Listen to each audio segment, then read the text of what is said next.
पुणी आरंभ चंद्र अभियान डिजाइन रेडी खूब शीघ्र खुलासा हेब इसरोर परवर्ती मिशन चंद्रयान 4 एवं 5 केवल अपेक्षा सरकार स्वीकृति को चंद्रयान 3 सफलता पर चंद्रयान 4 एवं 5 प्रस्तुत होछि भारतीय महाकाश गवेषणा संस्था इसरो परवर्ती मून मिशन पाई डिजाइन प्रस्तुत सरीथिबा कहिसंती इसरो मुख्य डॉक्टर एस सोमनाथ चंद्रयान 4 रे चंद्रपृष्ठ रे सॉफ्ट लैंडिंग पर सेठारे थिबा माटी एवं पत्थर को पृथ्वी को आनिबा को लक्ष्य रखिछि भारतीय महाकाश गवेषणा संस्था।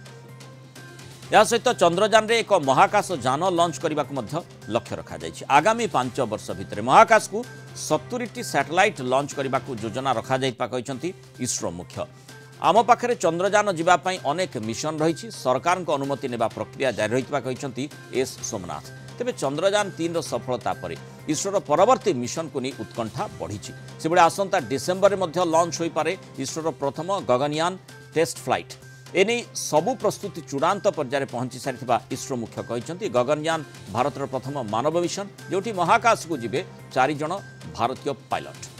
अधिक आलोचना करबा महाकाश विज्ञानी डॉक्टर शुभेन्दु पट्टनायक आम सहित जोड़ी डॉक्टर पट्टनायक स्वागत करबा आलोचना को जो गगनयान मिशन बाद ता पूर्व माने ता जो भली डिजाइन कथा कहा जाउछि चंद्रयान बाबद रे माने गोटे होछि आमे महाकाश रे केमती बुली परिबा द्वितीयटी होछि जेमती चंद्रयान 3 रो सफलता आमे देखिचे चंद्र पृष्ठ को आमे आमर चंद्रयान को पठे पारुछे एवं सेठाकार तथ्य आहरण करि पारुछे। चंद्रयान 3 जमती आमको तथ्य देला जदिओ ताकू आमे फेरी आनिबा पे सक्षम हेले नाही किंतु सी गोटे बहुत बड़ सफलता थिला पूरा माने भारत खाली नुहे पूरा विश्व पाई बोली कहा जाई पारे आउ तारि भितरे चंद्रयान 4 एवं 5 कथा जेमती सूचना रही सेति पई डिजाइन प्रस्तुत होई सारछि बोली कहा जाउछि। केते बड़ उपलब्धि एवं विशेष भाव में चंद्रयान 4 और 5 रे आमे कौन आशा करि पारिबा?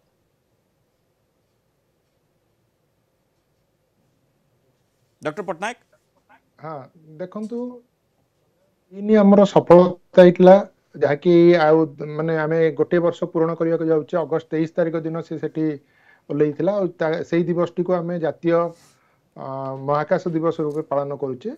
तो सही सफलता को आधार करी आमे पुणी चंद्रयान 4 एवं चंद्रयान 5 रो डिजाइन बर्तमान प्रस्तुत करा जाइछि जहाँ इसरो तरफ सूचना दिया जाउछि आउ सही आधार रे हमर जो डिजाइन गुडी प्रस्तुत होइछि जदि सरकार द्वारा ता अनुमोदित हुए ताहले 2028 मसिया बेलू चंद्रयान 4 जीवार योजना रखा जाइछि आ सेथिरे हमर सेठाकु जाई किछि सैंपल बा किछि पत्थर माटी गोडी नै कि पुणी फेरिवार योजना करा जाइछि।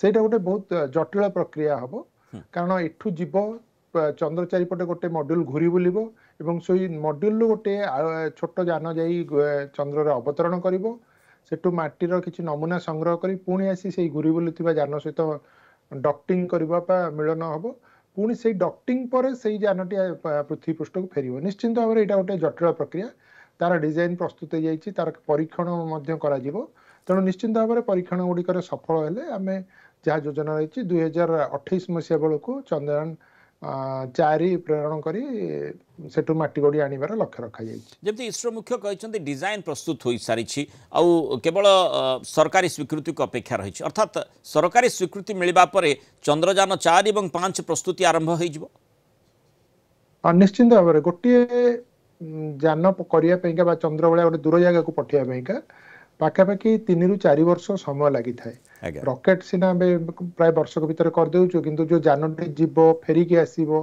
तार सब जो डिजाइन रखा जाइछि एवं एभली प्रस्तुत करा जाइछि जे जेगुडी को पुणी चंद्रयान 4 रो गोटे विशेषत्व रहिबो जे सेटा रियूजेबल रॉकेट हमर व्यवहार करा जिवो माने से जोटा जीव जान नेइकरी ताको पुणी फेरिला परे भविष्य रे होय तो पुणी ताको हमें यूज करि परिबा।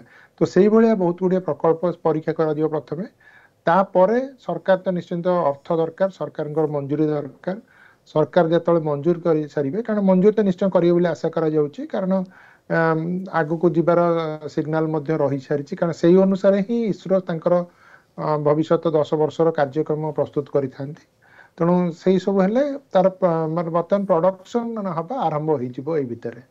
जमती गगनयान संपर्क में कहा जाए डिसेम्बर सुधा डिसेम्बर मासरे गगनयान महाकाश को जाइपारे जोठी माने मानव मानव माने मनीष जाइपार महाकाश को माने अंततः भारत वर्षर जो माने भारतीय रही से महाकाश को जाइपारे से संभावना उज्जवल होइछि।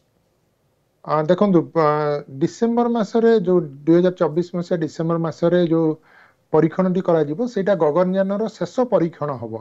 ସେଥିରେ ମଣିଷ ଯିବ ନାହିଁ, ସେ ମଣିଷ ନ ଯାଇ ସେ ଯାନଟି ମହାକାଶକୁ ଯିବ ଏବଂ ଯେତିକି ସମୟ ବୁଲିବା କଥା ରହିସାରି ପୁଣି ଫେରି ଆସିବ। ସେଟା ଗୋଟେ ଶେଷ ପରୀକ୍ଷଣ ବୋଲି ଆମେ କହିପାରିବା ଗଗନଯାନ ଯୋଜନାର।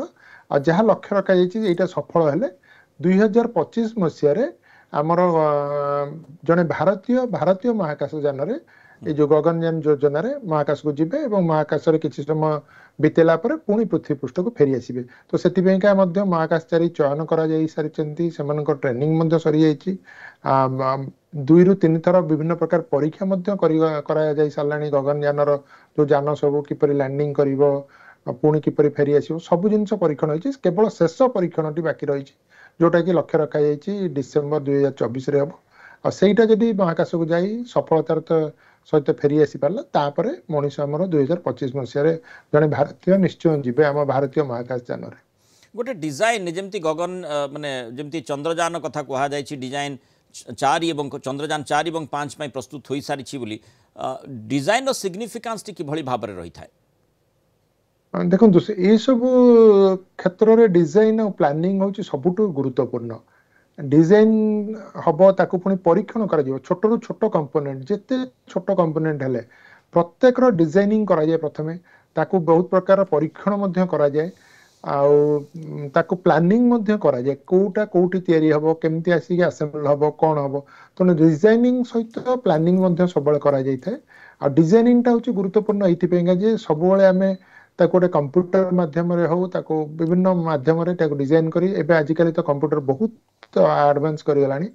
गोटे जंत्रटे तैयारी हवा पूर्व आम 3D सिमुलेशन करी प्रथमे कंप्यूटर रे देखते वैज्ञानिक मैंने तो तार उपरे परीक्षण करा जाए से प्रेशर नहीं पारिबो कि नहीं, टेम्परेचर नहीं पारिबो कि नहीं, सब जिन डिजाइन समय ही प्रस्तुत करा जाए।